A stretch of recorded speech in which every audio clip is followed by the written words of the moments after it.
Good morning mga kabudang! Samahan nyo kami ngayong umaga dahil bibisitahin namin ang famous Hutsuan and Banh Mi sa Morong, Bataan. Super sikat tong kainan na to kasi marami talagang kumakain dito at talagang marami ako narinig na masarap daw talaga. Excited ako kasi first time naming pumunta dito at makakain. Kaya after work, dali-dali na kami umalis para magbiyahe. Alas 7 yun ng umaga and 2 hours nga yung biyahe namin kaya medyo matagal-tagal. Kaya pagdating dun, for sure gutom na kami. At nadaanan nga namin itong famous na Friendship Tower dito sa Bagak, pero hindi na kami bumaba at nagpa-picture kasi nga medyo tanghali na rin and so gutom na and super excited na rin as well. Kaya dire-diretso lang yung biyahe namin at natagpuan din namin o nadaanan namin itong nuclear power plant. Nagpicture lang ng konti at nagpahinga na din. And from that nuclear power plant, 20 minutes na lang ay makakarating na kami sa aming pupuntahan, which is yung Loleng's Hutsuan. Yan.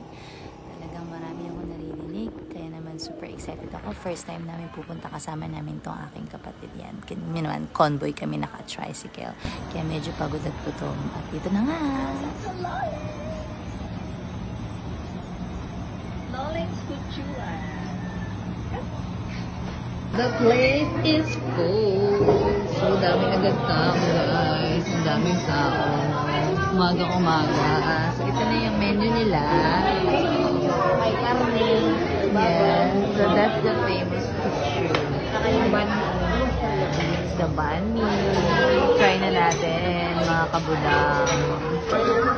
Order na kami, guys. Mga kabudang ko. Waiting for the order.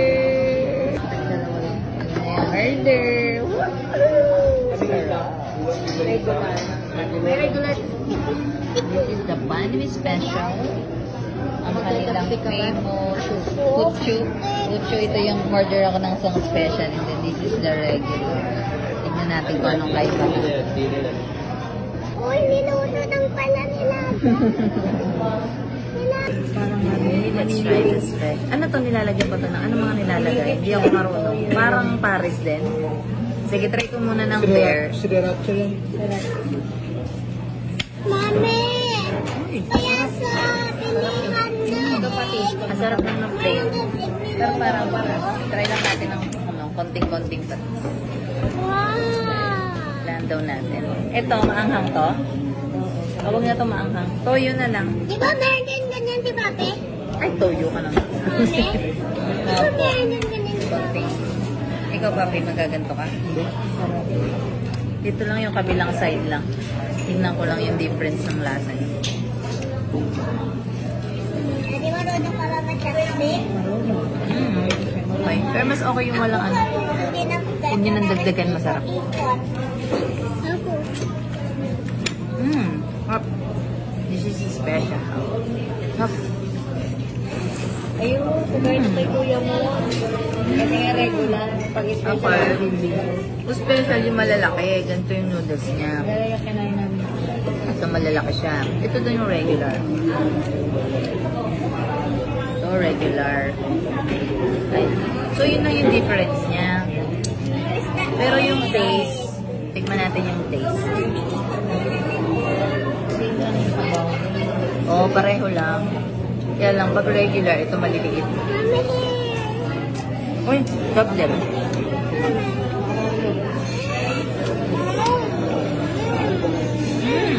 Hap. Ang sarap. Try naman natin yung bun. Uy, tingnan mo natin yung palaman. Wow, kita nyo naman yung palaman dito. Nahatiin muna natin. Ay, okay. Try na natin. Mga palaman may hamay, parang beef ginisling. Oh, this one.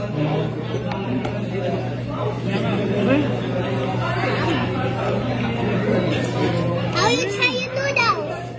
Try your noodles. I mean, now try your noodles. May pork. Chicken lang. May chicken ka sa loob. May chicken, tapos may giniling. Ano ba ito, beef?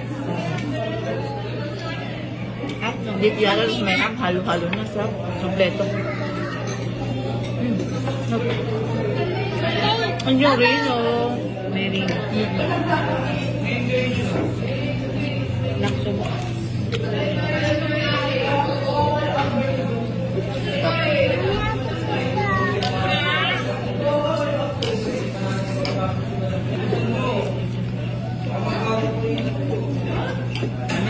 Kumakagat.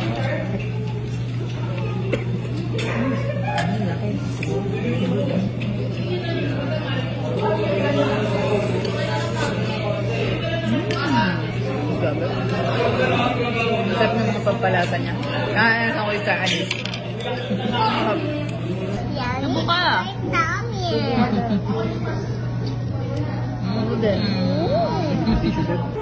Gumagawa siya ng banh mi. Ano? Yummy. Hindi na siya ganun ka-authentic na banh mi. Pero ano na rin, almost na. Look, that's noodles. Tingnan niyo yung noodles, masarap.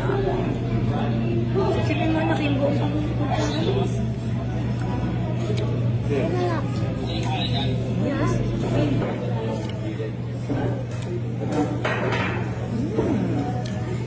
All I do is Approve ka, ma-approve. Uy, grabe naman. Uy. I food.